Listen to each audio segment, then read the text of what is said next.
प्रदोष व्रताच्या कथा सिरीजमध्ये आपले पुन्हा एकदा हार्दिक स्वागत आहे। आपल्या व्यंकटेश ज्योतिष या चॅनेलवरील या विशेष धार्मिक मालिकेतील आजचा हा 6वा भाग आहे। मागील भागामध्ये आपण एकापेक्षा एक अद्भुत भक्तीने उथंबलेल्या व्रतकथा ऐकल्या आणि आज आपण अनुभवणार आहोत मंगल प्रदोष व्रताची चमत्कारिक कथा, जिथे भक्ती, परीक्षा आणि प्रत्यक्ष देवदर्शनाची अनुभूती एकत्र येते। एका वृद्धेची श्रद्धा, हनुमंताचा आशीर्वाद आणि अखेर उलगडणारा एक विलक्षण चमत्कार, हे सगळं ऐकायला विसरू नका। पण त्याआधी ऐकूया, कोणत्याही कथेच्या आधी, कहाणीच्या आधी गणपतीची कहाणी ऐकायची असती, ती कहाणी आपण ऐकूया। ऐका परमेश्वरा गणेशा, तुमची कहाणी निर्मळ मळे, उत्काचे तळे, बेलाचा वृक्ष, सुवर्णाची कमळे, विनायकाची देवळे रावळे, मनचा गणेश मनी वसावा, हा बसा कधी घ्यावा, श्रावण्या चौथी घ्यावा, भाद्रपद चौथी संपूर्ण करावा, संपूर्णाला काय करावं, पशा पैलीचं पीठ कांडावं, 18 लाडू करावे, 6 देवाला द्यावे, 6 ब्राह्मणाला द्यावे, 6 सकुटुंबी भोजन करावं, अल्पदान महापुण्य असा गणराज मनी ध्यायीजे, पाविजे चिंतिले लाभीजे, मनकामना निर्विघ्न कार्यसिद्धी करीजे। ही 60 उत्तराची कहाणी, 5 उत्तरी सुफळ संपूर्ण पाहूया। भौम प्रदोष म्हणजे मंगळवारच्या प्रदोषाची व्रतकथा। शौनक ऋषी सुतजींना म्हणाले, महाराज, आता आम्हाला मंगल अर्थात भोग प्रदोषाविषयी काही महत्त्वपूर्ण सांगण्याची कृपा करा। सुतजी म्हणाले, विद्वज्जन हो, मंगल प्रदोष हे व्याधींचे निवारण करणारे व कर्जापासून मुक्ती देणारे व्रत आहे। हे सुख, शांती, संपत्ती व समृद्धी देणारे आहे। ते पापनाशक म्हणून प्रख्यात आहे। मंगल प्रदोष व्रत करणाऱ्याने व्रतदिनी उपास सोडताना गहू आणि गूळ यांच्यापासून बनवलेल्या पदार्थांचे सेवन करावे। उदाहरणार्थ गहू आणि गुळाची लापशी किंवा शिरा, गव्हाची चपाती व गूळ इत्यादी। आज मी तुम्हाला या व्रताच्या संदर्भातील एक कथा सांगतो, ऐका। फार पूर्वी एका नगरात एक म्हातारी राहत असे। तिला एक पुत्र होता, त्याचे नाव मंगलिया।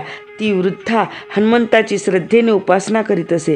ती प्रत्येक मंगळवारी हनुमंताचे व्रत करीत असे, त्याची पूजा करून त्याला नैवेद्य अर्पण करीत असे।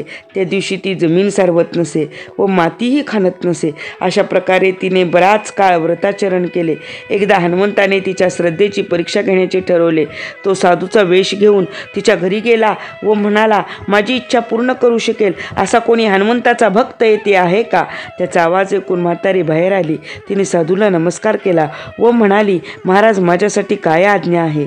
साधू म्हणाला, मी भुकेने व्याकुळ झालो आहे। मी येथे स्वयंपाक करून भोजन करू इच्छितो। तू येथील थोडीशी जमीन सारवून दिलीस तर बरी होईल। वृद्धेंची द्विधा मनस्थिती झाली। ती हात जोडून म्हणाली, साधू महाराज, आज माझे व्रत आहे। आजच्या दिनी मी जमीन सारवणे व माती खणणे अशी कामे करीत नाही। या व्यतिरिक्त तुम्ही मला जी काही सेवा सांगाल ती मी आवश्यक करीन। साधूने तिला तशी प्रतिज्ञा करावयास सांगितली। मग तो म्हणाला, तू तुझ्या मुलाला येथे बोलवून घे, त्याला पोटावर झोपायला सांग। मी त्याच्या पाठीवर आग पेटवून स्वयंपाक तयार करणार आहे। साधूचे बोलणे ऐकून म्हातारीच्या पायाखालची जमीनच सरकली। दिलेले वचन पाळण्याशिवाय तिच्यापुढे आता पर्यायच नव्हता। तिने जड अंतःकरणाने मंगलियाला हाक मारली व त्याला साधूच्या हवाले केले। पण साधूचे समाधान झाले नाही। त्याने मंगलियाला पोटावर झोपवण्यास सांगितले आणि त्या वृद्धेच्या हातूनच त्याच्या पाठीवर आग पेटवून घेतली। त्यानंतर ती दुःखावेगाने आपल्या घरात प्रवेशली। थोड्या वेळाने स्वयंपाक तयार झाला। साधूने त्या वृद्धेला हाक मारली व म्हणाला, तू आपल्या पुत्राला हाक मार, म्हणजे त्यालाही येथे येऊन प्रसाद ग्रहण करता येईल। ते ऐकून तिला अश्रू अनावर झाले। ती म्हणाली, महाराज, आता त्याला हाक मारायला सांगून मला अधिक दुःखी कष्टी करू नका। पण साधूने तिचे काहीही ऐकले नाही।